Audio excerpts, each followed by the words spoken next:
ಮೀಸಲಾತಿಯನ್ನ ಪ್ರಾರಂಭ ಮಾಡಿ 1950ರಲ್ಲಿ ಸಂವಿಧಾನ ಜಾರಿಯಾದಾಗಿಂದ ಇದುವರೆಗೂ ಕೂಡ 101 ಪರಿಶಿಷ್ಟ ಜಾತಿಗಳಲ್ಲಿ ಮೀಸಲಾತಿ ಸಮನಾಗಿ ಹಂಚಿಕೆಯಾಗಿಲ್ಲ ಅನ್ನೋ ಒಂದು ಅಸಮಾಧಾನ ಮತ್ತು ವಿರೋಧ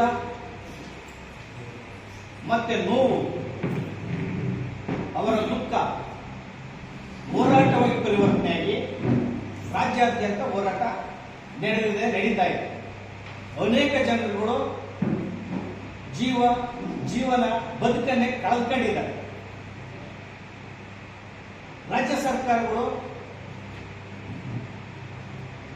ಏನು ಈ ಕೆಳವರ್ಗದ, ಕೆಳ ಸಮಾಜದ, ತಳ ಸಮಾಜದ ನೋವು, ಸಂಕಷ್ಟ, ಅವ್ರ ಜ್ವಲಂತ ಸಮಸ್ಯೆ ಅರ್ಥ ಆಗ್ತಾನೆ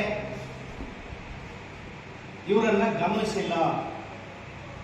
ಇವರು ಓಟನ್ನ ಪಡೆದು ಓಟಿನ ರಾಜಕಾರಣಕ್ಕೆ ಅಷ್ಟೇ ಬಳಸಿಕೊಂಡು ವೋಟ್ ಬ್ಯಾಂಕ್ಗಳನ್ನಾಗಿ ಮಾಡಿಕೊಂಡು ಆಡಳಿತಗಳನ್ನ ಮಾಡ್ಕೊಂಡು ಬಂದಿದೆ. ಅದರ ಪಾಲು ಸಿದ್ದರಾಮಯ್ಯನವರಿಗೆ ಹೆಚ್ಚು ಅನ್ನೋ ಮಾತಲ್ಲಿ ಸಂದರ್ಭದಲ್ಲಿ ಹೇಳಕ್ಕೆ ಇಚ್ಛೆ ಪಡ್ತೇನೆ. ಅಹಿಂದ ವರ್ಗದ ಹೆಸರುಗಳನ್ನ ಹೇಳ್ಕೊಂಡು ಬಂದಂತಹ ನೀವು ಅಧಿಕಾರಕ್ಕೆ ಬರ್ಬೇಕಾದ್ರೆ ನಾವೆಲ್ಲರೂ ಕೂಡ ರಾಜ್ಯಾದ್ಯಂತ ಕೆಲಸ ಮಾಡಿದ್ದೀವಿ.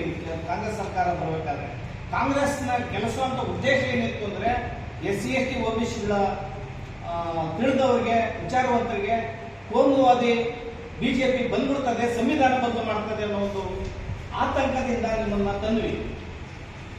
ಆದರೆ ಅದೇ ಹೊತ್ತು ಒಡವಾಗಿದೆ. 7 ಜನರ ನ್ಯಾಯಾಧೀಶರ ಪೀಠ ತೀರ್ಪು ಕೊಟ್ಟರೂ ಕೂಡ ನೀವು ಆ ತೀರ್ಪನ್ನ ಜಾರಿ ಮಾಡ್ತಾ ಇಲ್ಲ.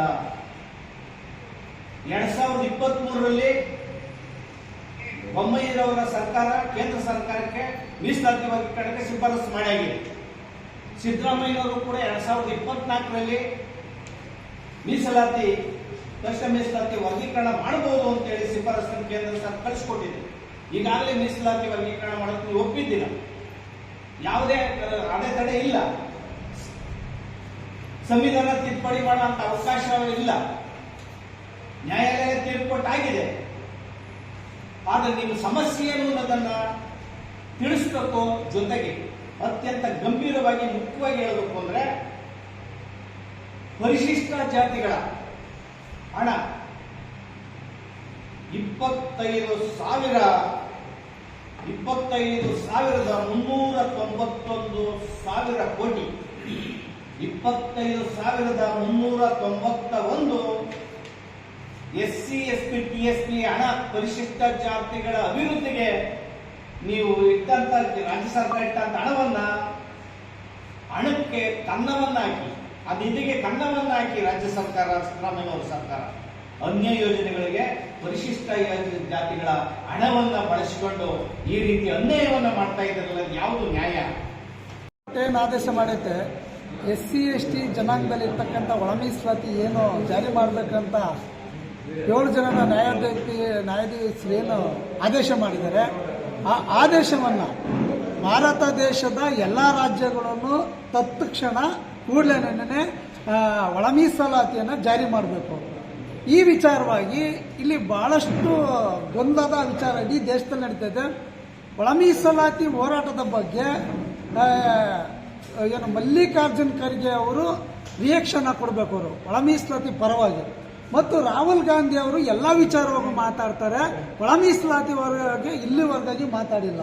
ಇನ್ನು ಕರ್ನಾಟಕದಲ್ಲಿ ಏನು ಪ್ರಪ್ರಥಮವಾಗಿ ಪರಮೇಶ್ವರ್ ಸಿದ್ದರಾಮಯ್ಯನವರು ಸಮಾವೇಶದ ದಲಿತ ಸಂಘಟನೆಗಳ ಐಕ್ಯತಾ ಸಮಾವೇಶದ ಸಂದರ್ಭದಲ್ಲಿ ಮಾತನ್ನ ಕೊಟ್ಟಿದ್ದು, ಚುನಾವಣೆ ಸಂದರ್ಭದಲ್ಲಿ ನಾವು ಒಳ ಮೀಸಲಾತಿಯನ್ನ ಕರ್ನಾಟಕದಲ್ಲಿ ಜಾರಿ ಮಾಡ್ತೀವಿ ಅಂತ ಹೇಳಿದ್ರು. ಈಗ ಸುಪ್ರೀಂ ಕೋರ್ಟ್ ಆದೇಶವನ್ನ ಮಾಡೈತೆ, ಕೂಡಲೇ ಆದೇಶನ ಜಾರಿ ಮಾಡಬೇಕಂತ ಹೇಳ್ತಾ ಇದ್ದೀನಿ.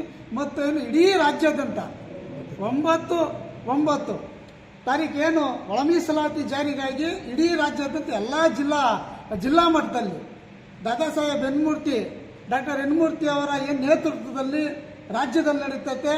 ಆ ಪ್ರತಿಭಟನೆಯಲ್ಲಿ ಇಡೀ ರಾಜ್ಯಕ್ಕೆ ಒಂದು ಸಂದೇಶವನ್ನು ಕೊಡ್ತಾ ಇದ್ದೀವಿ. ನಾವು ಕೂಡಲೇ ಒಳ ಮೀಸಲಾತಿಯನ್ನು ಜಾರಿ ಮಾಡಬೇಕು. ಇಲ್ಲಾಂದ್ರೆ ಮುಂದಿನ ದಿನಗಳಲ್ಲಿ ಈಗಾಗಲೇ ಇಡೀ ರಾಜ್ಯದಲ್ಲಿ ಎಲ್ಲ SC STಗಳು ಜಾಗೃತರಾಗ್ತಾರೆ. ಯಾಕಂತಂದ್ರೆ ಸುಪ್ರೀಂ ಕೋರ್ಟ್ ಒಂದು ಕ್ರಾಂತಿಯಾದ ಒಂದು ಆದೇಶವನ್ನು ಕೊಟ್ಟೈತಿ. ಈ ಆದೇಶವನ್ನು ನೀವೇನಾದ್ರು ಜಾರಿ ಮಾಡಲಿಲ್ಲ ಅಂತಂದರೆ ಇವತ್ತು ಮನೆಯಲ್ಲಿ ಜಾಗೃತರಾದ ಮತದಾನದ ಬಗ್ಗೆ ಜನ ಜಾಗೃತರಾಗಿದೆ. ಮುಂದಿನ ಚುನಾವಣೆಯಲ್ಲಿ ತುಂಬ ಪ್ರಾಬ್ಲಮ್ ಆಗೋದು ಬೇಡ.